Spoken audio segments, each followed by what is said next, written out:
नमस्कार।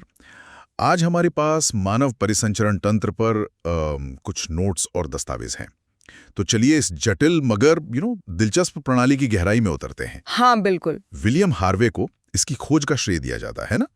और इसका मुख्य काम है शरीर में जरूरी चीजों को मतलब रक्त, गैसें, हार्मोन्स, इनको एक जगह से दूसरी जगह पहुंचाना। सही कहा, परिवहन का काम। तो शुरू करने के लिए ये कहा जाता है कि मानव परिसंचरण तंत्र बंद और दोहरा होता है। सुनने में थोड़ा तकनीकी लगता है, इसका असल में मतलब क्या है? हाँ, ये समझना अहम है। देखिए, बंद का मतलब है कि खून हमेशा नलिकाओं में ही बहता है, मतलब धमनियों और शिराओं में, कहीं खुले में नहीं घूमता। अच्छा, ताकि प्रेशर बना रहे। बिल्कुल, इससे रक्तचाप भी बना रहता है और प्रवाह ज्यादा कुशल होता है। और दोहरा परिसंचरण, इसका मतलब है कि रक्त को पूरा एक चक्कर लगाने के लिए दिल से 2 बार गुजरना पड़ता है। 2 बार? कैसे? एक बार फेफड़ों तक जाने और ऑक्सीजन लेने के लिए, और फिर दूसरी बार उस ऑक्सीजन वाले खून को पूरे शरीर में पहुंचाने के लिए। समझ गया, मतलब एक लंग्स का सर्किट, एक बॉडी का। हाँ, मोटे तौर पर। और ये हमें मतलब गर्म खून वाले प्राणियों को जरूरी ऊर्जा देने में मदद करता है। अच्छा, तो ये बंद और दोहरा होना ये एफिशिएंसी के लिए जरूरी है। बिल्कुल। अब आते हैं इस सिस्टम के बिल्कुल सेंटर पर, हृदय। हाँ। हमारा दिल, ये छाती में थोड़ा बाईं ओर होता है, सही? और वजन लगभग 250-300 ग्राम, और इसमें 4 चैम्बर्स होते हैं, ऐसा सुना है। जी हाँ, बिल्कुल। 2 ऊपरी कक्ष जिन्हें आलिंद या एट्रिया कहते हैं, और 2 निचले मजबूत कक्ष जिन्हें निलय या वेंट्रिकल्स कहते हैं। और ये जो 4 कक्ष वाली बनावट है ना, ये ऑक्सीजन वाले और बिना ऑक्सीजन वाले खून को पूरी तरह अलग रखने में कमाल की है। अच्छा। हाँ, जो दोहरे परिसंचरण के लिए बहुत जरूरी है। और हृदय एक दोहरी झिल्ली, जिसे पेरिकार्डियम कहते हैं, उससे घिरा होता है। उस झिल्ली के बीच में एक द्रव होता है जो इसे बाहरी झटकों, चोट वगैरह से बचाता है। एक कुशन की तरह। हाँ बिल्कुल। और ये तो एक अथक पंप है, हर मिनट लगभग 72-75 बार धड़कता रहता है। और वो जो ईसीजी टेस्ट होता है, इलेक्ट्रोकार्डियोग्राम, वो इसी धड़कन से जुड़ा है। हाँ, ईसीजी असल में हृदय की मांसपेशियों के सिकुड़ने और फैलने से जो बहुत हल्की से बिजली पैदा होती है ना, उसको रिकॉर्ड करता है। इससे दिल की लय, गति, उसके स्वास्थ्य के बारे में अहम जानकारी मिलती है कि सब ठीक चल रहा है या कोई गड़बड़ तो नहीं। और डॉक्टर जो स्टेथोस्कोप लगाते हैं, वो हृदय के वाल्व्स के खुलने और बंद होने की आवाज होती है, लबडब लबडब। हाँ, सुना है। और हृदय के इस पूरे अध्ययन को कार्डियोलॉजी कहते हैं। आपने वाल्व का जिक्र किया, ये वाल्व कैसे काम करते हैं दिल में, इनका क्या रोल है? कि एक तरह से दरवाजे हैं, 1 वे डोर्स। अच्छा। जो ये पक्का करते हैं कि खून एक ही दिशा में बहे, वापस ना लौटे। जैसे दाहिने अलिंद और निलय के बीच में होता है ट्राइकस्पिड वाल्व, मतलब 3 पल्लों वाला। अच्छा। और बाएं अलिंद और निलय के बीच होता है बाइकस्पिड वाल्व, जिसे मिट्रल वाल्व भी कहते हैं, उसमें 2 पल्ले होते हैं। तो ये खून को पीछे जाने से रोकते हैं? बिल्कुल। फिर निलय से खून फुफ्फुसीय धमनी के जरिए फेफड़ों में जाता है ऑक्सीजन लेने। अच्छा। और महाधमनी यानी एओर्टा, उसके जरिए बाकी पूरे शरीर में पंप होता है। ये तो हुआ रक्त परिसंचरण, लेकिन आपने एक और प्रणाली का जिक्र किया था शुरू में, लसीका। हाँ, लसिका या लिम्फ तंत्र, ये भी बहुत महत्वपूर्ण है।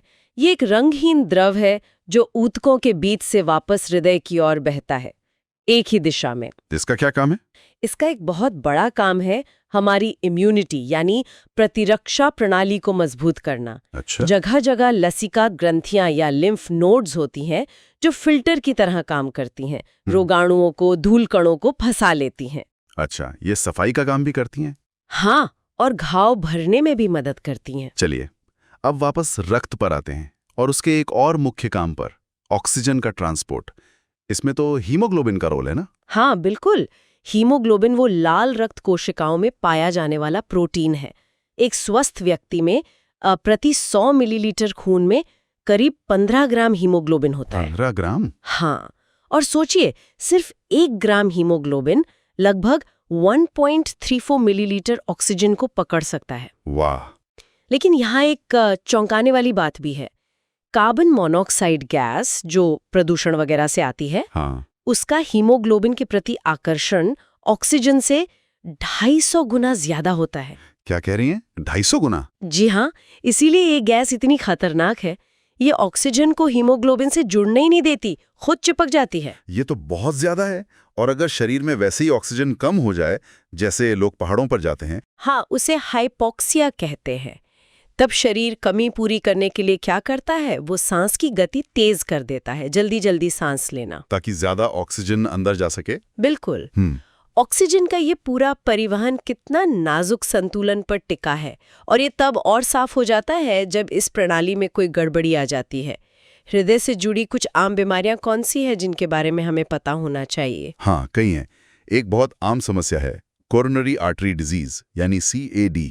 इसका मुख्य कारण होता है एथेरोस्क्लेरोसिस, मतलब वो धमनियां जो हृदय को खून पहुंचाती हैं, उनमें वसा या कोलेस्ट्रॉल जमने लगता है और वो संक्रिय हो जाती हैं। अच्छा, ब्लॉकेज जिसे कहते हैं। हाँ, वही।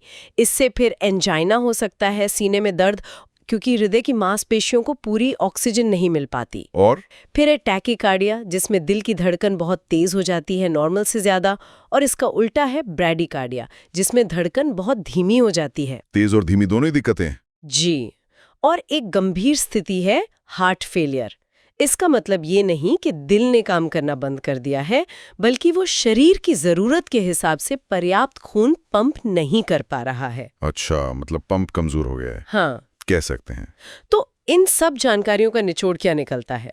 आज हमने देखा कि ये परिसंचरण तंत्र कितना जटिल है और हमारी जीवन के लिए कितना जरूरी है। हृदय कमाल का पंप है। रक्त और लसीका मिलकर परिवहन और सुरक्षा का एक अद्भुत नेटवर्क बनाते हैं।